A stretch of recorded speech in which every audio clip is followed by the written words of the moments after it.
মুসলিম শরীফের 440 নম্বর হাদিস। এই হাদিসে রাসূল আকরাম সাল্লাল্লাহু আলাইহি সাল্লাম বলেন, as-salawatul khams, 5 ওয়াক্ত নামাজ।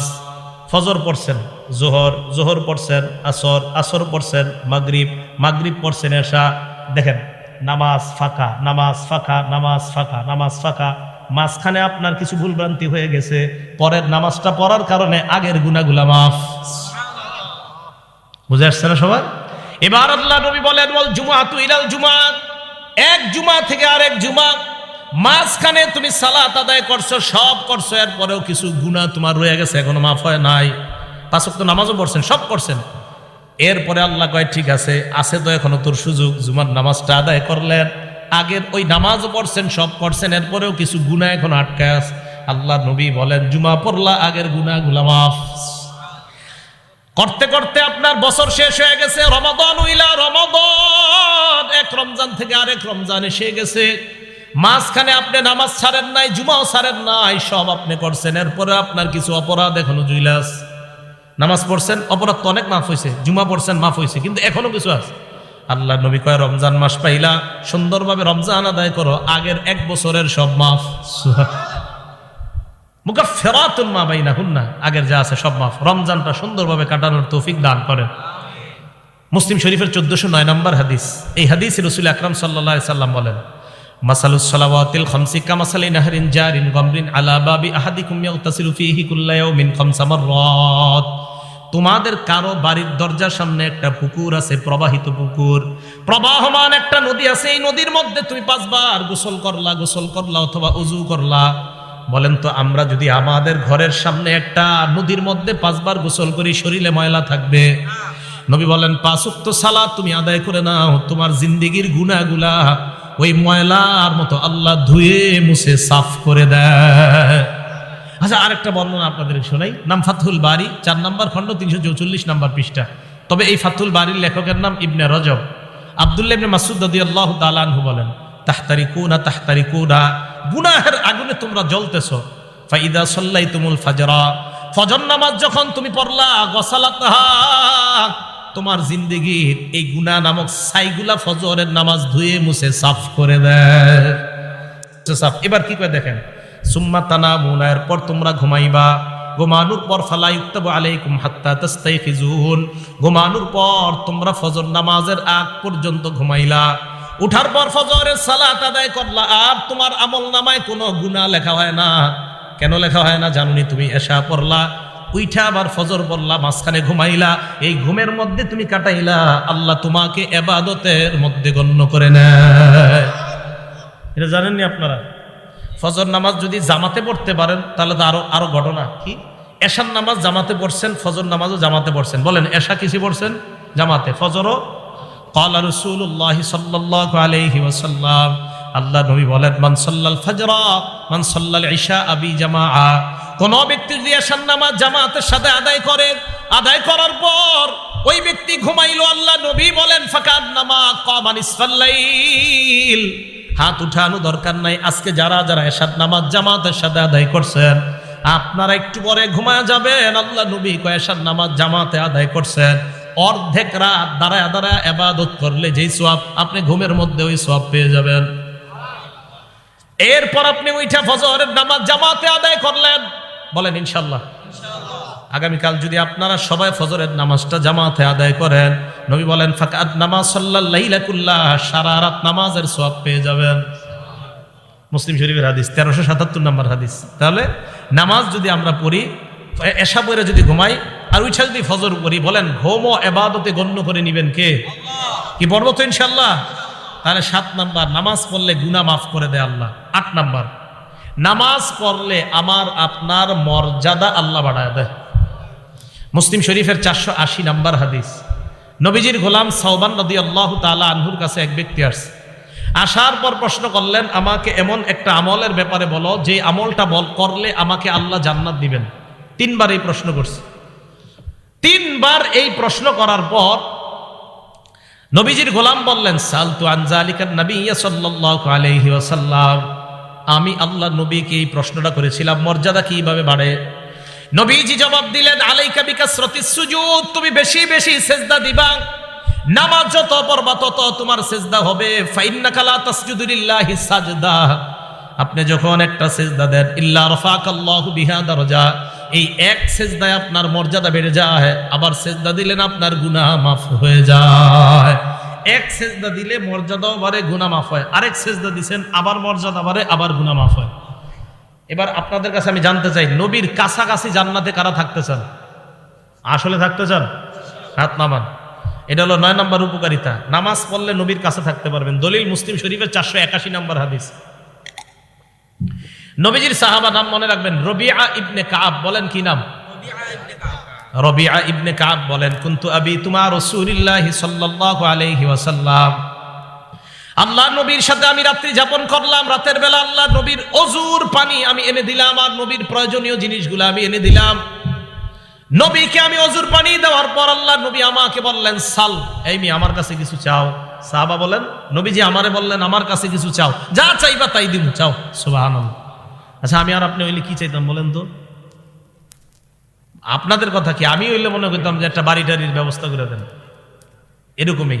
দেখেন আমাদের নবীজি সাহাবা কত বুদ্ধিমান। উনি বললেন, ইয়া রাসূলুল্লাহ ইন্নী আসআলুকা মুরাফাকাতাকা ফিল জান্নাহ, আমি জান্নাতে আপনার সাথে থাকতে চাই।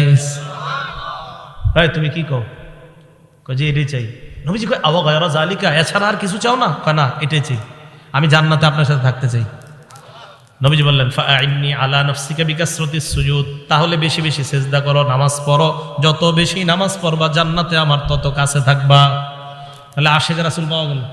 নামাজ পড়লে আশিক রাসূল, নামাজ বেশি পড়লে তাকে আশিক রাসূল বলা হবে। আবার বলছি, যে যত বেশি নামাজ পড়বে সে তত বেশি নবীকে মহব্বত করবে। যে যত বেশি নামাজ পড়বে সে দাবি করতে পারবে আমি তত বেশি আশিক রাসূল। আর যে নামাজ পড়বে না, নামাজ না পড়ে শুধুমাত্র লাফায় আর চিল্লা চিল্লি করে আর দাবি করে আমি নবীকে মহব্বত করি, সে আশিক রাসূল না আশিকে শয়তান। নামাজ পড়তে হবে, নামাজ ছাড়া যাবে না। আপনি চিন্তা করেন, একদিনও নামাজ পড়ে না, বছরে একটা অনুষ্ঠান করে লাফায় আর আমার ভিতরে নবীর প্রেম আছে। আরে তাহলে বলেন তো, আশিক রাসূল কি নামাজ ছেড়ে দিলে হবে না নামাজ পড়লে? নবীজির কাছে থাকা যাবে নামাজ ছাড়লে না পড়লে? আমি এটা যে মানি, আমার মন চাই এই হাদিসটা আমি পুরো বাংলাদেশের ঘরে ঘরে গিয়ে বলি যে নামাজ পড়লে আশিক রাসূল হয়, নামাজ না পড়লে হয় না। এই যে নবী বলছেন, মুসলিম শরীফের 481 নম্বর হাদিসে নবী বলছেন যে তুমি যত সেজদা করবা জান্নাতে আমার তত কাছে থাকবা। আমি আপনি বলতেছি না, নবীর প্রেম যত থাকবে তত জান্নাতে। নামাজ পড়ি আর না পড়ি, নাউজুবিল্লাহ। আমার নবী কয় না, যত বেশি নামাজ পড়বা তত বেশি তোমার মাঝে আমার মহব্বত পয়দা হবে আর তুমি তত কাছে আমার জান্নাতে থাকবে। নবী বলে একটা, আমি আপনি স্লোগান দিয়ে আর একটা, কিভাবে হবে? এগুলো 9 নম্বর কথা, নামাজের উপকারিতা। যত বেশি নামাজ তত নবীর কাছে জান্নাতে। 10 নম্বর, আপনারা আজকে এশার নামাজে হাইটা হাইটা মসজিদে গেছেন কারা? দেখি এইবার হাত তোলেন, সমস্যা নেই। হাইটা হাইটা গেছেন না মসজিদে? হাত নামান। হাইটা যারা মসজিদে গেছেন, মুসলিম শরীফের 1407 নম্বর হাদিস। ক্বালা রাসূলুল্লাহি সাল্লাল্লাহু আলাইহি ওয়াসাল্লাম, আল্লাহ নবী বলেন, মান তাতাহহারা ফি বাইতিহি, যেই ব্যক্তি ঘরে ওযু করে। তাহলে একটা সুন্নত যদি পারেন পালন করেন, পারেন যদি ওযুটা ঘরে করবেন। করার পর এরপর আপনি ঘর থেকে বের হলেন, এই যে দরজা দিয়ে এই যে বাহিরে পাটা রাখছেন, মসজিদে যাবেন। কানাত খতওয়াতা, আপনার 2 পা 2 ভাগ হবে আল্লাহর কাছে। কিভাবে? প্রথম আপনি পাটা রাখলেন, তাহুত্তু খতিআ, পা রাখার সাথে সাথে আপনার গুনাহ মাফ। এরপর আল উখরা তারফাউ দারাজা, আরেকটা পা রাখলেন আপনার মর্যাদা বাড়ছে। তাহলে নামাজের দিকে যদি আপনি যান, সুম্মা মাশা ইলা বাইতিন মিন বুয়ুতিল্লাহ, আপনি যদি ওযু করার পর আল্লাহর কোন ঘরের দিকে রওনা করেন, 1 পা ফালাইবেন গুনাহ মাফ, আর 1 পা ফালাইবেন মর্যাদা বেড়ে যায়। তাহলে যত বেশি হাইটা মসজিদে যাবেন তত সওয়াব। এক সাহাবা অনেক দূর থেকে মসজিদে আসতো, অন্যান্য সাহাবারা কয়, মিয়া তুমি একটা বাহন কিনতে পারো না, বাহন দিয়ে আসবা? কয় না, নবীজি বলছে যত হাইটে আসবো তত সওয়াব, তাই আমি বাহন কিনি না। কয় মিয়া তুমি মসজিদের আশেপাশে ঘরটা বানাইতে পারো না? কয় না, নবী বলছে যত দূর থেকে আসবো তত বেশি সওয়াব। তাহলে 10 নাম্বার, যত বেশি হাইটে আমরা মসজিদে যাব তত বেশি সওয়াব। 11 নাম্বার, মসজিদে সকাল সন্ধ্যা কয়বার যাই আমরা? বলেন কয়বার যাই? 5 বার। বুখারী শরীফের 662 কত হয়? 600। আমি আবার এটা করাই প্রত্যেক মাহফিলে। এটি বলাই কেন জানে? চা স্টলের সামনে আমরা গিবত শেখাত না করে এমনি ঘুমু। হুজুর কালকে 662 কইছে, কয় কি? কয় বুখারী শরীফের 662 নাম্বার। মানে আমি চাইতেছি আমাদের মুসলমানদের কথাবার্তাগুলো এরকম হয়ে যাক। চা স্টলের সামনে বৈশা গিবত শেখায়তের পরিবর্তে এগুলা হোক, যে বুখারী শরীফের হুজুর শিখাইছে 3-3-3-1 3331 নাম্বার হাদিস। কই জায়গায় কি কইছে? কই জায়গা বলছে ইস্তাউসু বিন নিসা, মহিলাদেরকে খালি ওয়াজ করো, পিটাইও না, খালি ওয়াজ করো, ওয়াজ করো। সুবহানাল্লাহ। আবু দাউদ শরীফের 3-3-1 3331 নাম্বার হাদিস। কইতে সুন্দর লাগে না কথাগুলা? ওইখানে আবার কি কইছে? কই জায়গায় বলছে এমন একটা সময় আসবে, যে সময় সবাই মিছিল দিয়া সুদ খাবে, কেউ বাকি থাকবে না। ডাইরেক্ট যদিও না খায়, সুদের হাওয়া সবার গায়ে লাগবে, নবীজি বলছেন। এরকম 3370 নাম্বার হাদিস বুখারী শরীফের। ওখানে আবার কি? ওখানে নবী দুরূদ শিখাই দিয়েছে। কোন দুরূদ? যেটা নামাজে পড়ি। সুবহানাল্লাহ। আল্লাহুম্মা সাল্লি আলা মুহাম্মাদ ওয়া আলা আলি মুহাম্মাদ। এই বিষয়গুলো আমি চাইতেছি মুসলমানদের মুখে মুখে চা স্টলের সামনে এইগুলো আলোচনা হোক, গীবত শেখায়ত না হোক। তো বলতেছিলাম বুখারী শরীফের 662 কত হয়? 600 বলেন না একটু, আমরা আলোচনা করি। 662 কত হয়? 662। এই হাদিসে রাসূল আকরাম সাল্লাল্লাহু আলাইহি সাল্লাম বলেন, মান গাদা ইলাল মসজিদি ওয়া রাহা, কোন ব্যক্তি যখন সকাল সন্ধ্যা মসজিদে যায়, আ'আদাল্লাহু লাহু নুজুলাহু মিনাল জান্নাতি কুল্লামা গাদা আও রাহা, যতবার মসজিদে যায় ততবার তার জন্য জান্নাতে মেহমানদারি প্রস্তুত হয়ে যায়। পেট রেডি করেন তাড়াতাড়ি খাওয়ার জন্য। কি পরিমাণ খাইবেন দেখি জান্নাতে গিয়ে। যতবার মসজিদে যাবেন ততবার মেহমানদারি। তাহলে আমরা যতবার মসজিদে যাচ্ছি, চিন্তা করেন কি পরিমাণ খানা আল্লাহ আমাদের জন্য রেডি করে রাখছে। এগুলো 11 নম্বর ফজিলত নামাজের, যে যতবার নামাজে যাবেন ততবার জান্নাতে মেহমানদারি। 12 নম্বর ফজিলত। আচ্ছা, নামাজ পড়ার পর আপনারা অনেকে বসে থাকেন না মসজিদে? সুবহানাল্লাহ, আলহামদুলিল্লাহ, লা ইলাহা ইল্লাল্লাহ, আল্লাহু আকবার, বসে বসে তাসবিহ পড়েন। আপনি তাসবিহ পড়েন না, কিচ্ছু করেন না, এমনি বসে রয়েছেন নামাজ পড়ে। আল্লাহ বসে রয়েছেন মসজিদের এক কোনায়, অজু অবস্থায় বসে রয়েছেন, বসে বসে ঘুমাইতেছেন, অজু অবস্থায় বসে বসে ঘুমাইতেছেন, বসে রয়েছেন, কোনো কাজ করতেছেন না। নবীজি সাল্লাল্লাহু আলাইহি সাল্লাম বলেন, বুখারী শরীফের 2119 নাম্বার হাদিস, 2119, 2119, ঠিক না? 2119, 2119। এই হাদিসে রাসূল আকরাম সাল্লাল্লাহু আলাইহি সাল্লাম বলেন, আল মালাইকাতু তুসাল্লি আলা আহাদিকুম মা দামা ফি মুসাল্লাহুল্লাযী ইউসাল্লি ফীহ। নামাজ পড়ার পর মুসল্লি যেই জায়গায় বসে আছে, বসে থাকার পর ওই মুসল্লি যতক্ষণ মসজিদ থেকে বের না হয়, ফেরেশতারা তার জন্য আল্লাহর কাছে 2টা দোয়া করতেই থাকে। এক নাম্বার ফেরেশতারা বলে, আল্লাহুম্মা সাল্লি আলাইহি, মাবুদ তুমি এই বান্দার উপর শান্তি নাজিল করো। মাবুদ গো, বেচারা পেরেশানি হয়ে মসজিদে বসে আছে, আল্লাহ আমরা ফেরেশতারা বলতেছি তারে তুমি শান্তি দিয়ে দাও। ভাই কিভাবে বুঝাবো আপনাদেরকে? আপনি পেরেশান হয়ে মসজিদে গিয়ে বসে রয়েছেন, ফেরেশতারা আল্লাহ রেখে, আল্লাহ তারে শান্তি দাও। সুবহানাল্লাহ। 2 নাম্বার, আল্লাহুম্মা আরহামহু, আল্লাহ তুমি তাকে তোমার রহমতের চাদর দ্বারা ঢেকে নাও। দোয়া 2টা সুন্দর না? তাহলে অস্থির কাজ করতেছে, পেরেশানিতে আছেন, মসজিদে নামাজ পড়ে একটু বসে থাকেন, আর মনে মনে ভাববেন যে হুজুরে বুখারী শরীফের দলিল দিয়ে বলছে আমি মসজিদে যতক্ষণ বসে থাকবো আমার পেরেশানি দূর হওয়ার জন্য ফেরেশতারা দোয়া করবে। এগুলো 12 নম্বর উপকার। 13 নম্বর, মসজিদে যায় দেখছেন আপনাদের এলাকায় জোহর কয়টায়? 1:30 না 1:01? আচ্ছা 1:01 ধরে নিই আমরা। মসজিদে গেছেন, আপনি যাওয়ার পরে সুন্নত পড়ে দেখতেছেন 20 মিনিট বাকি আছে, বসে রয়েছেন, কোনো কাজ নাই। এই যে আপনি বসে রয়েছেন, আরো 20 মিনিট বসে থাকবেন, আপনি এমনি বসে রয়েছেন, অটোমেটিক গাছের পাতার মতো আপনার গুনাহ জোরে পড়তেছে। দলিল মুসলিম শরীফের 475 নম্বর হাদিস। ক্বালা রাসূলুল্লাহ সাল্লাল্লাহু আলাইহি ওয়াসাল্লাম, আল্লাহ নবী বলেন, আমি কি তোমাদেরকে এমন 3টা আমলের কথা বলবো না, যেই 3টা আমল করলেই তোমাদের গুনাহ অটোমেটিক মাফ হইতে থাকে? 1 নাম্বার, ইসবাগুল ওযুই আলাল মাকারিহ। তুমি অপছন্দ মানে কষ্ট হইতেছে অজু করতে, কষ্ট, এরপরেও তুমি অজু করতে কষ্ট হইতেছে, এরপরে অজু করতে কষ্ট হয়। মনে করেন এই জায়গায় একটু সমস্যা আছে, তো আপনি আস্তে ধীরে অজু করতেছেন, কষ্ট। 1 নাম্বার কষ্ট হইল অজু করা। 2 নাম্বার, কাসরাতুল খুতা ইলাল মাসাজিদ, হাইটা বেশি বেশি মসজিদে যাওয়া। 3 নাম্বার, ইন্তিজারুস সালাতি বাদাস সালাহ, নামাজের অপেক্ষায় বসে থাকা। এই 3টা আমল তোমরা করতেছো, গাছের পাতার মতো গুনাহ জোরে পড়ে যায়। এই জায়গায় গাছের পাতা শব্দটা নাই, এখানে আসছে গুনাহ জোরে পড়ে। আরেক হাদিসে আসছে নবীজি সাল্লাল্লাহু আলাইহি সাল্লাম বের হইতেছে, সাহাবা তাকায় রইছে, তো মাথায় লাইগা গাছের পাতা ঝরে পড়তেছে, তাকায় রইছে। নবীজি বলেন, কি ব্যাপার, আশ্চর্য হইতেছো, গাছের পাতা পড়তেছে? এই গাছের পাতাগুলা যেইভাবে পড়ে নামাজ পড়বা, এইভাবে তোমার গুনাহগুলা ঝরে পড়েছে। তাহলে 13 নাম্বার আমরা জানলাম, মসজিদে গিয়া অপেক্ষা করলেও কোনো লস নাই। কিন্তু আপনারা কি করেন জানেন? 1:01টার সময় যদি 1:16 বাজে যায়, অথবা 17 ইমাম সাহেব আসে না, সবাই একসাথে মিছিল দিয়া, হুজুর আসে না কেন? হুজুর আসে না কেন? এখন থেকে আর এটা করবেন না। কেন? যে হুজুর আসতে 2 মিনিট দেরি হইলে আমার লাভ, 2 মিনিট আরো গুনাহ ঝরবে। ঠিক আছে না?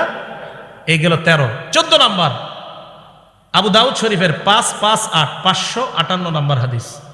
নবীজি সাল্লাল্লাহু আলাইহি সাল্লাম বলেন, ঘর থেকে যারা উজু করে বের হয়ে মসজিদে আসবেন, আসার পর নামাজে দাঁড়াইলেন, আজরুহু কাজরিল হাজিল মুহরিম, ইহরাম বাঁধা অবস্থায় হাজী সাহেব হজ করলে যে সওয়াব আপনি ওই সওয়াব পাবেন।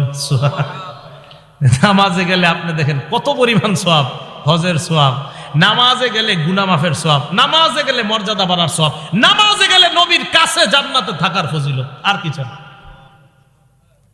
মানুষ বুঝে না, মানুষ দুনিয়ার সব করে নামাজ ছাড়া। বিশ্বাস করেন আমাদের সব সুন্দর নামাজ ছাড়া। আমরা যারা নামাজ পড়িও নামাজটা সুন্দর হয় না আমাদের। আমি আপনাদেরকে বলছি বুখারী শরীফের 757 নম্বর হাদিস দিয়া, নামাজটা যেন খুব ধীর স্থিরতার সাথে সুন্দরভাবে হয়। হবে না ইনশাআল্লাহ? অনেক সময় হয়ে গেল। 15 নম্বর উপকারিতা, এটা কিতাব আছে আল জামিউস সগীর বা সহিহুল জামে 445 নম্বর হাদিস। এই হাদিসে আসছে, দেখেন কি মজার হাদিস। আপনারা যারা মসজিদে নামাজ পড়তে যান, যাওয়ার পর এরপরে বাসায় ফিরে আসার আগ পর্যন্ত, কানাফিস সালাতি হাত্তা ইয়ারজিআ, বাসায় ফিরে আসার আগ পর্যন্ত ওই ব্যক্তি নামাজে থাকলে যে সওয়াব, বাসায় যাওয়ার আগ পর্যন্ত অন্য গুনাহ করেন না, এদিক সেদিক টিভিতে দাঁড়ায়েন না, নামাজে গেছেন আবার বাসায় চলে গেছেন, আল্লাহ আপনাকে বাসায় যাওয়ার আগ পর্যন্ত সওয়াব দিতেই থাকে। লস আছে? নাই। আল্লাহ পাক রব্বুল আলামিন যে কথাগুলো শুনলাম বললাম, আমাদেরকে আমল করার তৌফিক দান করেন। আপনারা কম মানুষ হওয়া সত্ত্বেও আমি আলোচনা অনেক বেশি করছি, অথচ আমি অনেক মানুষের মাঝেও 65 মিনিটের বেশি আলোচনা করি না, কিন্তু কেন জানি করে ফেলছি। আল্লাহ পাক রব্বুল আলামিন আমাদের সকলকে যা শুনলাম বললাম, ভাইও আমরা নামাজি হয়ে যাই। আজকে একজন নামাজি হয়ে যান, মানুষ কম বেশি কোনো ব্যাপার না, একজন নামাজি হয়ে যান, মাহফিল কবুল, মাহফিল কবুল হয়ে যাবে। নামাজি হয়ে যান, মাহফিল কবুল। নামাজি হয়ে গেলে মাহফিল কবুল। 1 লক্ষ মাহফিলের মাঝে শ্রোতা, 1 লক্ষের মাঝে যদি 5 জন নামাজি নতুন করে হয়, ওই মাহফিল কবুল। কিন্তু 1 লক্ষ মানুষ হয়ে যদি একটা মানুষও নামাজি না হয়, একটা মানুষ নতুন করে যদি সুদ না ছাড়ে, একটা মানুষ যদি ওই মাহফিল হেদায়েত না হয়, তো বলেন সে মাহফিলের কি মূল্যটা থাকে?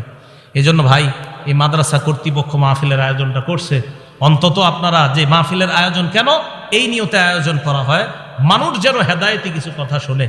আমি আমার আমলের জন্য আপনাদেরকে কিছু কথা বললাম।